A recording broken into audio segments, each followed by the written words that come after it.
Oke, bismillah, alhamdulillah, wassalatu wassalamu ala rasulillah wa ala alihi wa sahbihi wa mawala amma ba'd. Oke, banin banat, solihin solihat, perhatikan semuanya. Boleh sambil dilihat bukunya untuk melihat dalil-dalilnya ya. Karena yang Ustadz tulis di papan tulis, dalilnya hanya sebagian saja. Kalau di buku lengkap dalilnya ya. Lihat halaman 75, buka. Semuanya buka bukunya.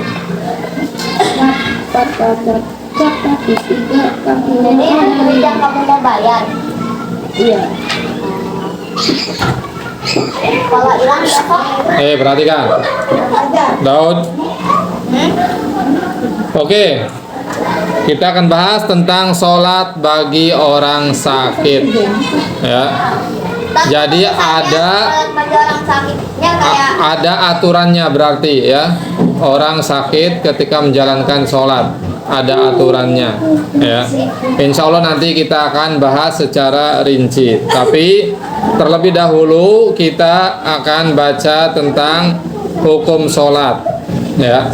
Perhatikan, apa hukum sholat?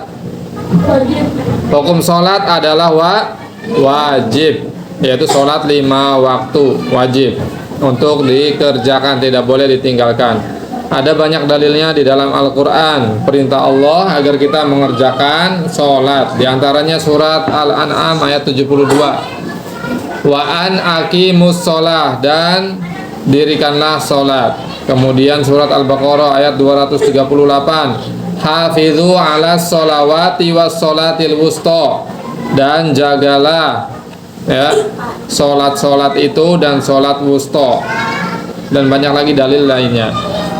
Nah, seorang kalau dia meninggalkan sholat 1 kali saja, maka dia berada pada kubangan dosa ya, dosa besar, waliyadzubillah. Karena sesuatu yang wajib tidak boleh ditinggalkan dalam keadaan apapun ya, harus dikerjakan ya. Kecuali nanti kita akan sebutkan ya, ada beberapa golongan orang yang memang mereka tidak mendapatkan kewajiban untuk melaksanakan sholat dan ibadah-ibadah yang lain ya, nanti kita bahas insya Allah. Adapun sekarang ya tentang kewajiban sholat ini, bahwa siapa yang meninggalkan sholat sedangkan sholat itu sudah menjadi kewajiban baginya, maka dia jatuh pada dosa yang besar. Dan kalau dia mengingkari kewajiban sholat, ketika ditanya kenapa kamu enggak sholat, sholat enggak wajib, ngapain sholat-sholat. Nah, kira-kira dia masih dikatakan muslim atau kafir? Kafir ya. Orang yang mengingkari kewajiban sholat adalah kafir, karena sudah kesepakatan ya di dalam agama Islam bahwa sholat 5 waktu itu hukumnya wajib.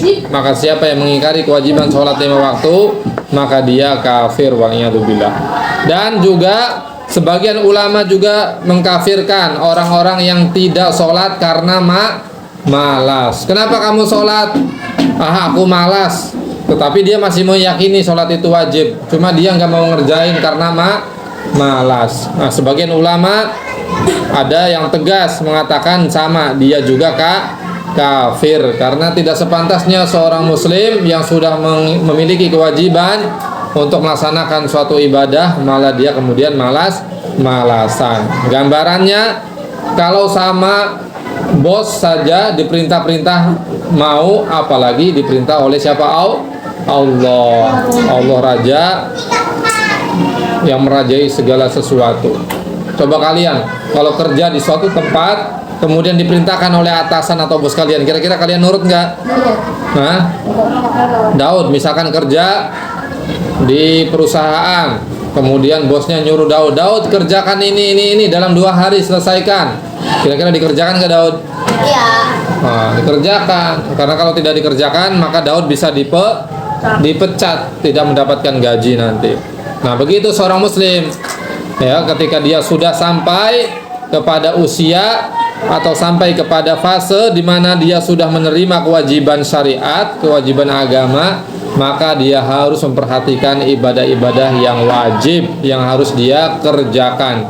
Tidak boleh kemudian meremehkan, ya, apalagi melalaikan, apalagi kemudian mengabaikan dengan alasan malas atau sibuk dan lain sebagainya. Tidak boleh, karena yang memerintahkan ini adalah Allah Subhanahu wa ta'ala. Tentu kita tidak mau nanti pulang kembali menghadap Allah dalam keadaan tidak membawa apa-apa, ya, tidak membawa pahala bekal, ya, waliyadzubillah. Makanya ada di antara penghuni neraka ketika, perhatikan ya, ketika ada pembicaraan antara penghuni surga dengan penghuni neraka. Jadi nanti atas izin Allah penghuni surga itu bisa ngobrol dengan penghuni neraka. Jadi di antara obrolannya penghuni surga itu bertanya, siapa yang sudah hafal surat Al-Mudaththir? Hah? Apa ada ayatnya di Al-Mudaththir? Oh iya. Jadi para penghuni surga bertanya kepada para penghuni neraka, Ma salakakum fi sakor. Kemudian mereka jawabnya apa? Qalu lam nakum minal musallin. Oke, pintar, barakallahu fiik. Mereka berkata, qalu lam nakum minal musallin. Apa yang menyebabkan kalian masuk ke dalam neraka? Kata mereka apa? Dahulu kami orang-orang yang meninggalkan sholat, nggak mau sholat. Waliyadzubillah. Jadi ancamannya serius neraka. Waliyadzubillah. Makanya di sini Nabi mengingatkan, inna bainar rajul wa baina syirki wal kufri tarkus sholat. Sesungguhnya pembatas antara seseorang dari kesyirikan dan kekufuran adalah meninggalkan sholat. Jadi siapa yang meninggalkan sholat, maka dia jatuh pada kekafiran dan kesyirikan. Waliyadzubillah. Dan firman Allah dalam surat Ar-Rum ayat 31, wa aqimus shalah wa la takunu minal musyrikin, dan laksanakanlah salat dan janganlah kamu termasuk orang-orang yang menyekutukan Allah, ya, berbuat syirik. Nah, inilah ya ketegasan agama kita, itu agama Islam, di dalam perkara yang memang ini adalah wajib untuk dikerjakan. Nah, di antaranya adalah ibadah sholat, bahwa seseorang hendaknya memiliki perhatian yang serius terhadap ibadah sholat, apalagi dia sudah mencapai fase di mana dia sudah menerima beban syariat, ya, kewajiban di dalam agama. Namun demikian, ternyata insya Allah ya, seperti judul di dalam bab ini, sholat bagi orang sakit. Jadi ada kemudian keringanan-keringanan dari Allah Subhanahu wa ta'ala bagi orang-orang tertentu. Mereka dapat kemudahan di dalam mengerjakan sholat. Bahkan ada yang dapat keringanannya secara keseluruhan. Jadi kalau tidak sholat, mereka tidak dosa. Tentang orang yang tidur, anak siapa tidur. Mereka? Orang yang tidur, anak tidur sama orang gil. Ya, nanti insya Allah kita akan bahas ya. Seperti Nabi bersabda, rufi al-qalam an salasa anin naim hatta yastaqid wa anis sabi hatta yatalim wa anil majnun hatta yaqil. Jadi tidak berdosa kelompok tiga ini ya, yaitu orang yang tidur sampai dia bangun. Jadi orang kalau tertidur misalkan satu hari dia tidur 24 jam, ketinggalan berapa kali sholat? 5. Dosa enggak dia? Enggak dosa, kan karena dia tertidur. Tapi pas bangun langsung dia ganti. Kemudian niatnya buat melewati sholat. Nah, itu enggak baik kalau kayak gitu. Kalau niatnya sengaja tidur, minum obat tidur, minum obat tidur lah, biar enggak sholat, minum obat tidur. Kemudian dia tidur, maka dia berdosa. Tapi kalau tidur karena kelelahan, dia tidak sadar, tiba-tiba bangun, ternyata dia sudah tidur 1 hari penuh. Maka kalau saat tidur 1 tahun, ya bangun dia kerjakan sholat-sholat yang sudah ditinggal. Tapi kalau koma, dia kerjakan ketika dia sadar, ya, membayar semua sholat yang telah dia tinggalkan. 10 tahun loh, Ustaz. Semampunya dia kerjakan, ya, semampunya dia kerjakan. Wa anisobi hatta yahtalim, dan dari anak-anak sampai dia balik.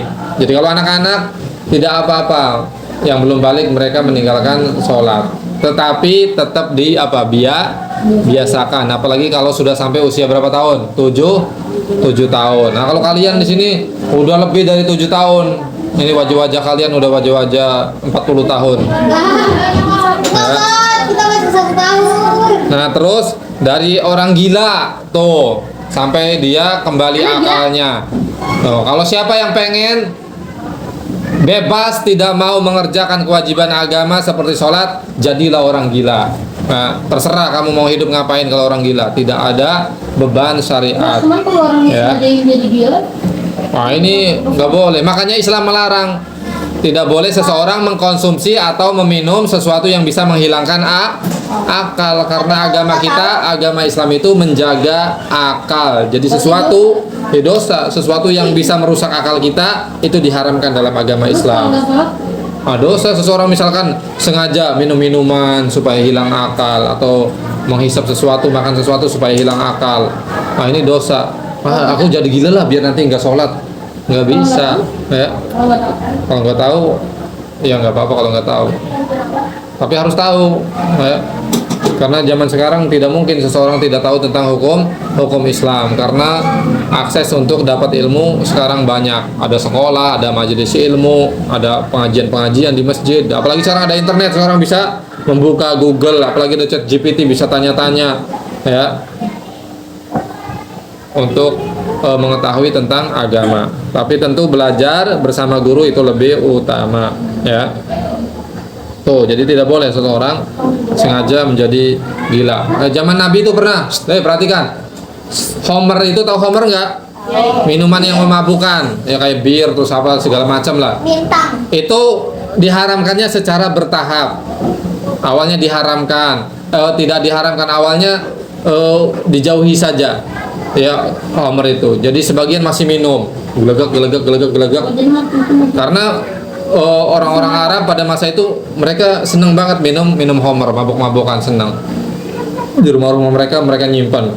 Nah, kemudian turun firman Allah, ya, beberapa ayat tentang bahwa Homer ini tidak baik. Tapi Allah belum mengharamkan, cuma mengatakan Homer ini tidak baik. Ya, ada manfaatnya, tapi madorotnya lebih besar. Mereka masih minum-minum sampai kemudian terjadi ketika ada sahabat Nabi, ya, di satu daerah dia sholat bersama teman-temannya, dia membaca surat apa?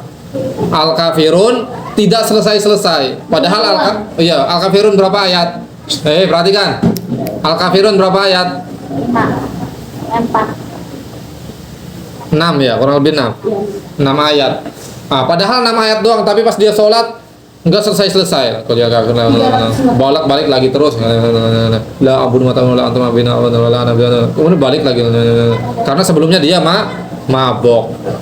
Akhirnya pas sholat dia berulang-ulang membaca Al-Kafirun. Akhirnya kemudian turun firman Allah ayat yang lain yang menegaskan, ya, bahwa innamal khamru wal maisiru wal ansab wal azlamu rijsun min amali syaitan. Jadi homer ini termasuk perbuatan syaitan, maka diperintahkan agar dijauhi. Setelah itu para sahabat kemudian mengambil homer-homer mereka di rumah, kemudian semuanya ditumpahkan dengan segera mereka. Tuh, para sahabat seperti itu, ketika ada hukum Allah yang berlaku langsung mereka kerjakan.